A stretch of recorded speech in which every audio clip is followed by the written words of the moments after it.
Halo, Reinis, atnāc pirms koncerta agrāk, jāsabīda kresli.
Jūrmalā ir vairāk nekā 100 graustu.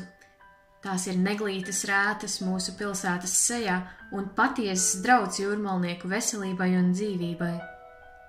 Latvijā, pamestās un pussagrupušās ēkās, katru gadu notiek nelaimes gadījumi, kuros cilvēki gūst smagas traumas, sasitumus, lūzumus un pat iet bojā. Grausti īpaši apdraud bērnus, kuri nespēja novērstēt risku un iespējamās sekas. Lielākā daļa graustu nav nožogoti vai apsargāti, un bērnu ziņkārība vai pārgalvība var beigties neatgriezeniski. Vai tiešām mēs to vēlamies savā pilsētā? Ikdienā mēs labprātāk skatāmies citā virzienā. Taču negaidīsim, kamēr būs par vēlu. Šīs ēkas ir aizmirstais pagātnes mantojums ar daudzveidīgām iespējām un potenciālu jau šodien. Tur, kur atrodas kārtējais grausts, varētu būt telpa cilvēkiem, kultūrai, zināšanām, attīstībai, kopā būšanai, svētkiem. Jūrmalas nākotnei.